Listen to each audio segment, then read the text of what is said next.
इस वक्त हमें बड़ी खबर मिल रही है। महाराष्ट्र के मंत्री नवाब मलिक को गिरफ्तार कर लिया गया है। ईडी में आज उनसे पूछताछ की जा रही थी और इस वक्त की ये बड़ी खबर जो हम आपको दे रहे हैं, महाराष्ट्र के मंत्री नवाब मलिक की गिरफ्तारी। ईडी ने ये गिरफ्तारी की है।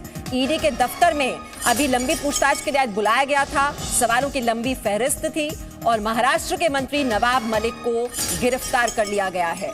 तो ईडी में उन्हें बुलाया गया था, ये पूछताछ चल रही थी और नवाब मलिक जो है वो वहीं के जो मुंबई दफ्तर है ईडी का, वहां पर पहुंचे हुए थे और वहां से उनसे ये सवाल जवाब किए जा रहे थे। और इस वक्त ये बहुत बड़ी खबर है कि महाराष्ट्र के मंत्री की गिरफ्तारी कर ली गई है।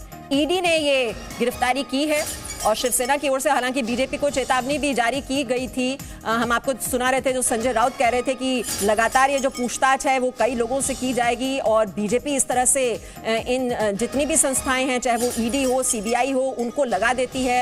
ये एक पॉलिटिकल वेंडेटा वो इसे बता रहे थे। और अब नवाब मलिक की गिरफ्तारी कर ली गई है। ईडी के दफ्तर में वो पहुंचे थे जहां पर उनसे सवाल जवाब किए गए और ईडी ने नवाब मलिक को गिरफ्तार कर लिया है। महाराष्ट्र के कैबिनेट मंत्री हैं नवाब मलिक और उनकी गिरफ्तारी। अब समझिए मामला कितना ज्यादा गंभीर हो जाता है कि एक मंत्री की गिरफ्तारी हो जाती है। ईडी ने गिरफ्तारी की है और नवाब मलिक को हम आपको बता दें मेडिकल जांच के लिए भेजा गया है। तो इस वक्त की ये बड़ी खबर, नवाब मलिक को गिरफ्तार किया गया है। ईडी के मुंबई दफ्तर में पहुंचे थे नवाब मलिक, उन्हें सम्मन जारी किया गया था, पूछताछ के लिए उन्हें बुलाया गया था और इस वक्त उनकी गिरफ्तारी कर ली गई है। इस वक्त की ये बड़ी खबर हम आपको पहुंचा रहे हैं और डिटेल्स की हम कोशिश कर रहे हैं अपने संवाददाता को जोड़ें और इस पर और डिटेल्स लें। क्या पूछताछ हुई, क्या ईडी की टीम संतुष्ट नहीं हुई जो दबाव उनकी ओर से दिए गए, मनी लॉन्ड्रिंग का ये मामला जो उनके खिलाफ दर्ज किया गया और ईडी दफ्तर ने उनकी गिरफ्तारी कर ली है। तो शिवसेना लगातार इसे कहीं ना कहीं पॉलिटिकल वेंडेटा की बात पहले से करती रही है और जिस तरह से जो संस्थाएं हैं, चाहे वो ईडी हो, सीबीआई हो, इसको लेकर विपक्षी दल लगातार बीजेपी को घेरते हैं कि कोशिश यही होती है कि जितने भी उनके पॉलिटिकल ओपोनेंट्स होते हैं उनको परेशान किया जाए और यही आरोप इस केस में भी लगा था और ईडी ने नवाब मलिक की गिरफ्तारी कर दी है। ये इस वक्त की बड़ी खबर। तो ईडी के मुंबई दफ्तर में पहुंचे थे नवाब मलिक और उनकी ये गिरफ्तारी। कई घंटों से ये पूछताछ चल रही थी।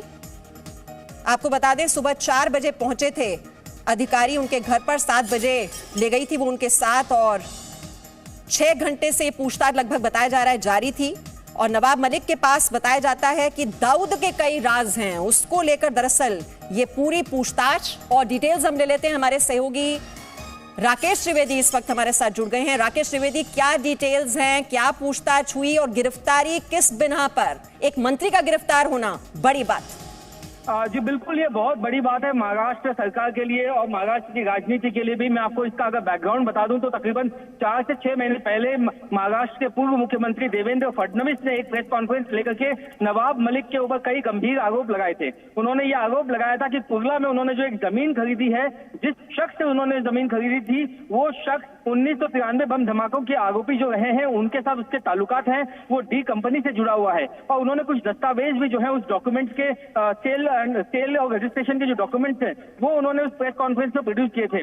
उसी के बाद में एनफोर्समेंट डायरेक्टरेट जो है वो दिल्ली में 2 अलग अलग केसेस पीएमएलए के अंदर वो दर्ज करती है, जिसमें दाऊद और उससे जुड़े हुए जो दूसरे साथी हैं उनको वो आरोपी बनाती है। उसके बाद में मुंबई के कई अलग अलग इलाकों में छापेमारी की जाती है। हमने देखा कि दाऊद का जो भाई इकबाल कासकर जो थाने जेल में जो कैद था, उससे पूछताछ की गई। उसके अलावा दाऊद की बहन हसीना पारकर का जो बेटा अली